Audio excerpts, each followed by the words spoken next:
بسم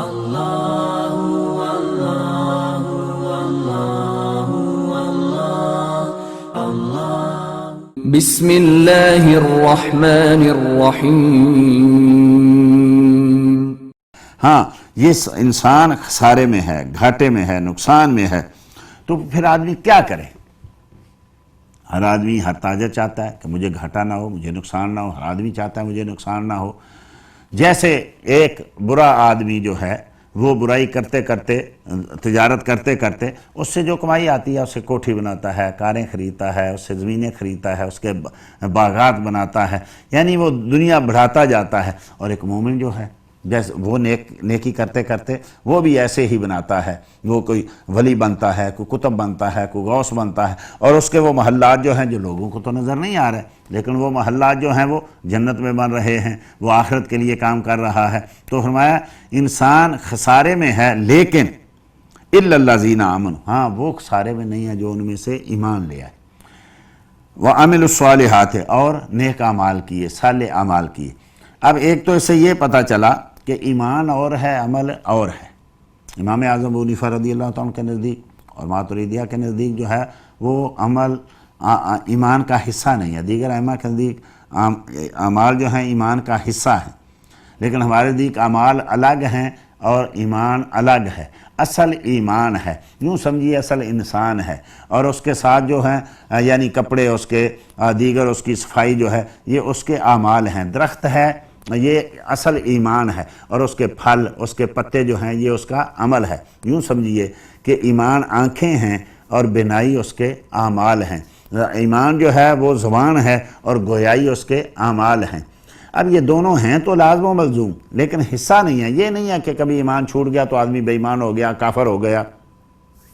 جیسے معتزلہ کہتے ہیں کہ آدمی جو ہے یعنی جو گناہ گار ہے وہ سدا کے لیے عبدالآباد تک جہنم میں رہے گا، اور جو گناہ کبیرہ کرتا ہے وہ کافر ہو جاتا ہے۔ نہیں، یہ ایمان کا حصہ نہیں ہے۔ ایمان کیا ہے؟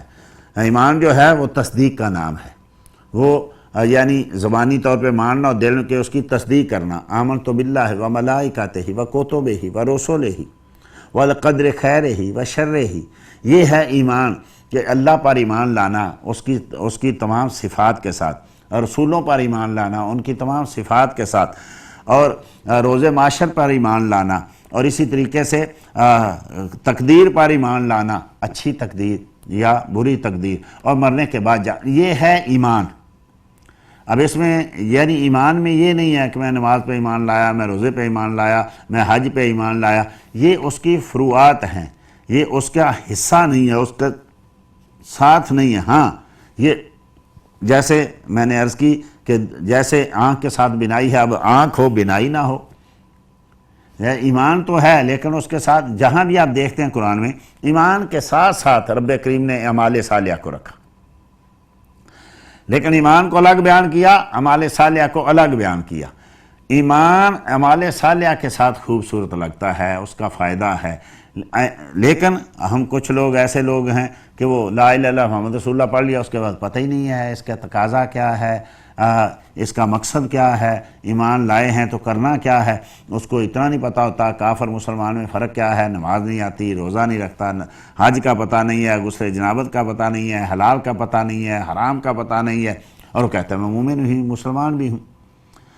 تو فرمایا وہ خسارے میں نہیں ہے جو ایمان لائے۔ سب سے پہلے ایمان ہے عقیدہ، یہ بدلتا نہیں ہے، یہ کم زیادہ نہیں ہوتا۔ اب اللہ کو ایک ماننا ہے تو اس میں کیا زیادہ ہوگا؟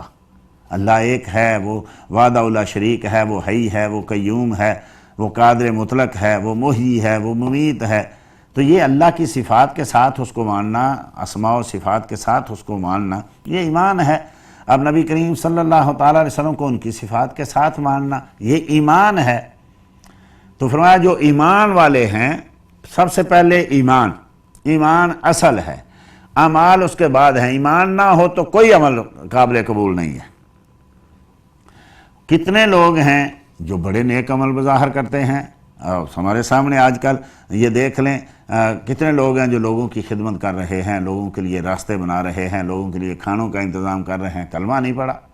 کتنے سائنسدان ہیں، انہوں نے دنیا کے لیے کیا کیا آسانیاں پیدا کر دی، یہ کمپیوٹر، یہ جہاز، یہ میڈیسن، یہ سب کچھ، لیکن ایمان نہیں ہے. عاملہ تو ناصبہ تصلیٰ نارن حامیہ، بہت سارے عمل کیے لیکن وہ جہنم میں جائیں گے. کیوں؟ اس لیے کہ ایمان نہیں. جب تک ایمان نہیں ہے اعمال کا کوئی فائدہ نہیں ہے. اب ایمان تو ہے لیکن اعمال نہیں ہے. ایمان تو فائدہ دے گا لیکن کما حقہ فائدہ نہیں دے گا. کیوں؟ اس لیے کہ اس نے ایمان کے جو تقاضے تھے ان کو پورا نہیں کیا، اس نے اعمال کو چھوڑ دیا. تو آپ قرآن کریم میں جہاں بھی دیکھیں گے رب کریم نے ایمان کا ذکر کیا تو ساتھ اعمال صالحہ کا ذکر کیا ہے. اور پھر ہر نیک اس میں آ جاتا ہے. اس میں صرف نماز کا ذکر نہیں کیا، صرف جہاد کا ذکر نہیں کیا، صرف روزے کا ذکر نہیں کیا، یا اسی طریقے سے زکوٰۃ کا ذکر نہیں کیا، حج کا ذکر نہیں کیا، بلکہ مطلقاً وعملوا الصالحات، ہر نیک کام اس میں آ جاتا ہے. اس میں نماز بھی ہے، اس میں روزہ بھی ہے، اس میں حج بھی ہے، اس میں زکوٰۃ بھی ہے، اس میں صدقہ بھی ہے، اس میں خیرات بھی ہے، اس میں والدین کی خدمت بھی ہے، اس میں اولاد کے ساتھ شفقت بھی ہے، اس میں لوگوں کے حقوق ادا کرنا بھی ہے، لوگوں سے پیار کرنا بھی ہے. اس میں ہر نیکی نبی کریم صلی اللہ تعالی وسلم نے ارشاد فرمایا کہ اس کے درجے 70 ہیں، 70 سے اوپر ہیں. اور کم از کم درجہ یہ ہے کہ آدمی راہ جاتے ہوئے کوئی ایسی چیز ہٹا دیتا ہے جو کسی کو نقصان دے سکتی تھی. کوئی پتھر پڑا ہوا ہے، کوئی اینٹ پڑی ہوئی ہے، کوئی کانٹا پڑا ہوا ہے، یا کوئی اور ایسی چیز ہے جو کسی کو نقصان دے سکتی ہے، تو فرمایا وہ جو دور کر دیتا ہے وہ بھی اس میں اعمال صالحہ میں شامل ہے. ایک نیک بات کر دینا. کسی کو نبی کریم صلی اللہ علیہ وسلم نے ارشاد فرمایا کہ صدقہ کیا کرو. عرض کی یا رسول اللہ صدقہ کہاں سے کریں، ہمارے پاس تو کچھ بھی نہیں ہے. مسکرا کے دیکھ لیا کرو. کسی مسلمان کو مسکرا کے دیکھ لینا یہ بھی صدقہ ہے. اور کسی مسلمان کے دل میں خوشی داخل کر دینا یہ بھی صدقہ ہے. تمہارے کسی عمل سے، تمہاری کسی بات سے کوئی آدمی جو ہے غمگین آدمی خوش ہو جاتا ہے، مسکرا دیتا ہے، یہ بھی ایک صدقہ ہے. فرمایا کسی جانور، کسی چرند پرند کو پانی پلا دینا یہ بھی ایک صدقہ ہے. تو فرمایا اس لیے وَعَمِلُوا الصَّالِحَاتِ کہا نیک اعمال، ہر صالح چیز وہ عملی ہو، وہ یعنی اعتقادی ہو، جو بھی جسم میں بھی آتی ہے، جسم کے ساتھ آتی ہے، زبان کے ساتھ آتی ہے، سانس کے ساتھ آتی ہے، آنکھوں کے ساتھ آتی ہے، جو بھی چیز آتی ہے یعنی جس میں کسی کو فائدہ ہوتا ہے، جس میں اپنے آپ کو فائدہ ہوتا ہے، دینی فائدہ ہوتا ہے، تو وہ سارے کے سارے اعمال اس میں داخل ہیں. انسان سارے میں، لیکن وہ لوگ ہمیشہ نفع میں رہیں گے جو لوگ ایمان لے آئے. اب دیکھیے اس وقت کے لوگوں کو دیکھیے، کتنے بڑے لوگ تھے نبی کریم صلی اللہ علیہ وسلم کے وقت میں، کتنے بڑے دولت مند تھے. ان کے پاس جو ہے بڑے بڑے محل تھے، باغات تھے، مکے کے مالک تھے. اب بظاہر دیکھنے میں جو بلال کیا تھے، حضرت عمار ابن یاسر کیا تھے، یاسر و سمیہ کیا تھی، یعنی یہ لوگ کیا تھے؟ یہ غلام لوگ تھے، غریب لوگ تھے، لیکن ایمان لے آئے. وہ اس وقت جو تھا یعنی ان کے حساب سے وہ تو سینہ صدیق اکبر رضی اللہ عنہ کو کہتے تھے کہ ابو بکر تو نے بڑا گھاٹے کا جو ہے سودا کر لیا ہے، اتنے دوستوں کو چھوڑ دیا ہے، اور سارا مال تو نے غریبوں پہ خرچ کر دیا ہے، اور تو بالکل غریب ہو گیا ہے، اور تو نے سارے اچھے رشتہ داروں کو چھوڑ دیا. اب ان کو کیا پتہ کہ یہ ابو بکر نے کیا کما لیا ہے، ابو بکر نے کیا حاصل کر لیا ہے. تو دنیا دار جو ہے وہ دنیا سمجھتا ہے کہ یہی سب کچھ ہے، لیکن دیندار جو ہے وہ کہتا ہے مل گئے مصطفیٰ اور کیا چاہیے. ان کو تو سب کچھ آقا کریم صلی اللہ تعالی وسلم کے جو ہے ذات چاہیے، ان کی رضا چاہیے. تو فرمایا وہ لوگ جو ایمان لائے. اب ایمان لے آئے. اب ایمان کے بعد نیک اعمال. دیکھیے ابھی نماز تو فرض نہیں ہوئی تھی، نبی کریم صلی اللہ علیہ وسلم پہ ایمان لے آئے. اب اس کے بعد ابھی نماز فرض نہیں ہوئی تھی، ابھی روزہ فرض نہیں ہوا تھا، ابھی جہاد فرض نہیں ہوا تھا، ابھی حج بھی فرض نہیں ہوا تھا. تو نیکی کیا کریں گے اس وقت جو ایمان لے آئے؟ تو کیا کریں؟ وہ یا تو کفار کی جو تھی اذیتیں سہتے تھے، یا مصطفیٰ کریم صلی اللہ علیہ وسلم کا دیدار کرتے تھے. تو یہی سب سے بڑی نیکی تھی کہ اب یہ نہ اذان ہوتی تھی، نہ جماعت ہوتی تھی، نہ نماز ہوتی تھی، صرف نبی کریم صلی اللہ علیہ وسلم کا کلمہ پڑھنا اور مصطفیٰ کو دیکھنا، یہ ان کی نیکی تھی. اب جو آدمی ایمان لاتا ہے تو ایمان لانے کے ساتھ تو پھر بے شمار چیزیں جو ہیں وہ جو ہیں اس پہ مصائب و علام تو آتے ہیں، آج بھی آتے ہیں، اس وقت بھی، آج بھی. اب دنیا دیکھ رہے ہیں ساری ملت کفر اکٹھی ہو گئی ہے مسلمانوں کو جو ہے تباہ کرنے پہ، برباد کرنے پہ. پھر ان میں حق باطل کی تمیز ختم کرنے پہ فرمایا وہ ایمان لائے اور ایمان کے ساتھ صالح اعمال کی۔ اب ایمان لائیں گے تو کیا کریں؟ ایمان کے بعد صالح اعمال خود کرنے ہیں، اور پھر اس کے بعد کیا کرنا ہے؟ وَتَوَاصَوْا بِالْحَقِّ، لوگوں کو حق کی تلقین کرنی ہے، تبلیغ کرنی ہے، لوگوں تک حق کا پیغام پہنچانا ہے۔ ہم اس آیت کو بھول نہیں بیٹھے۔ ہم سمجھتے ہیں یہ کچھ لوگوں کا کام ہے، مولویوں کا کام ہے، یہ ہمارا تو کام نہیں ہے۔ نہیں، ایمان لانے کے بعد خود صالح اعمال کرنے ہیں، جو اگر نقصان سے بچنا ہے تو پھر حق پہ قائم رہنا ہے اور حق کی بات کو آگے پہنچانا ہے۔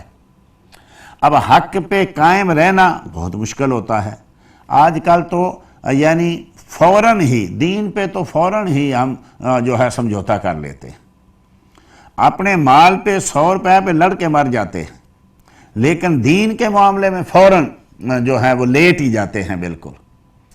ایمان لائیں گے تو پھر اس کے اوپر قائم بھی رہنا ہے، ثم استقاموا، پھر اس پہ قائم رہنا۔ اگر قائم رہو گے تو تنزل علیہم الملائکہ، پھر ان پہ فرشتے جو ہیں ان کی زیارت کے لیے آیا کریں، ان پہ فرشتے اترا کریں گے۔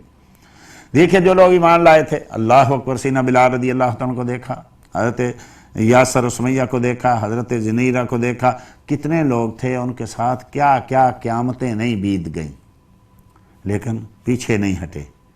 ہم آج ایک گرین کارڈ کے لیے ایمان بیچ دیتے ہیں، عقیدے بدل دیتے ہیں، معاذ اللہ استغفر اللہ، ویزے لینے کے لیے لوگ، کوئی مرزئی بن رہا ہے، کوئی عیسائی بن رہا ہے، کوئی پتہ نہیں کیا کیا بن رہا ہے، اچھے رشتے دینے کے لیے کوئی پوچھے بھی تیرا عقیدہ کہو، جی میرا کوئی عقیدہ نہیں ہے۔ کیوں؟ اس لیے کہ وہ ہمارے عقیدے کا آدمی نہیں، جس سے رشتہ لینا ہے، جس کے ساتھ ملازمت کرنی ہے، جس سے کوئی فائدہ لینا ہے۔ تو ہم آج ایماندار تو کہلاتے ہیں، لیکن ایمان کس درجے میں ہم نے رکھا ہوا ہے؟ ایمان اور ایمان کے ساتھ صالح اعمال، پھر اس پہ قائم رہنا۔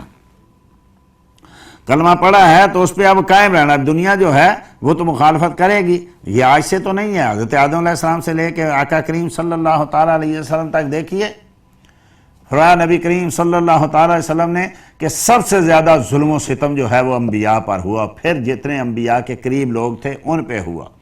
حضرت سیدنا عمار بن یاسر رضی اللہ عنہ تشریف لائے، حاضر خدمت ہوئے، رو رہے تھے، یا رسول اللہ صلی اللہ علیہ وسلم حد ہو گئی، لوگوں کے ظلم و ستم کی حد ہو گئی۔ تو نبی کریم صلی اللہ علیہ وسلم نے ارشاد فرمایا کہ عمار، تم سے پہلے ایسے لوگ بھی گزرے کہ لوگ ان کو زمین میں گاڑ دیتے تھے اور آرا لے کے ان کو سر سے چیر کے 2 ٹکڑے کر دیتے تھے۔ یہ ایسے ہی نہیں ہے، ایمان قبول، اسلام قبول کر لیا تو اب جہاں چاہو بیچتے پھرو، جو چاہو کرتے پھرو، اور اگر کوئی دین کی بات کرے، اگر کوئی اعمال صالحہ کی بات کرے تو کہے بھئی یہ میرا میرے رب کا معاملہ ہے، تو کون ہوتا ہے؟ فرمایا نہیں، لوگوں کو بتانا ہے۔ نبی کریم صلی اللہ تعالیٰ علیہ وسلم کو لوگ پتھر مارتے تھے، پھر بھی آپ جاتے تھے۔ ہم تو کہتے ہیں نا جی، کوئی بلائے گا تو جائیں گے نا، اور بلائے گا تو تھوڑے ایسے ہی چلے جائیں گے، گاڑی ہونی چاہیے، کھانا ہونا چاہیے، پیسے ہونے چاہیے، دولت ہونی چاہیے، ہمیں چندہ ملنا چاہیے، ہمیں جو ہے ہمارے ایک ایک وقت کا جو ہے وہ حساب لگا کے ہم بیچتے ہیں۔ تو ہمیں ایسے تھوڑی ہے، نہیں، مومن جو ہے وہ خود حق پہ قائم ہے، لوگوں کو کہتا ہے کہ بھئی یہ پہاڑ تم پہ گریں گے، یہ مصیبتیں تم پہ آئیں گی، یہ سارے کام ہوں گے، لیکن اس کے باوجود یہ صحابہ، یہ پہلی امت کے لوگ، یہ کیا ہمارے سامنے نہیں ہے ساری کی ساری چیزیں؟ تو فرمایا وہ ہمہ وقت ان کی زندگی ہمہ وقت جو ہے وہ لوگوں کو یہ تلقین کرتے گزرتی ہے، لوگوں حق پہ قائم۔ آج کل جو کہے عقیدے پہ قائم رہنا ہے، اپنے عقیدے پہ پیرا دینا ہے، نبی کریم کی عزتوں پہ پیرا دینا ہے، ان کی ختم نبوت پہ پیرا دینا ہے، جو نبی کریم کے دشمنوں کے ساتھ، ان کے غلاموں کے دشمنوں کے ساتھ، صحابہ کے دشمنوں کے ساتھ جو ہے وہ ڈٹ کے ان کے سامنے کھڑا ہونا ہے۔ لوگ کہتے ہیں فرقہ واریت ہو رہی ہے، لوگ کہتے ہیں لڑائی جھگڑا کرانے کی کوشش کر رہے، تو نہیں، اگر خسارے سے بچنا ہے تو حق پہ قائم رہو، لوگوں کو حق کی تلقین کرو۔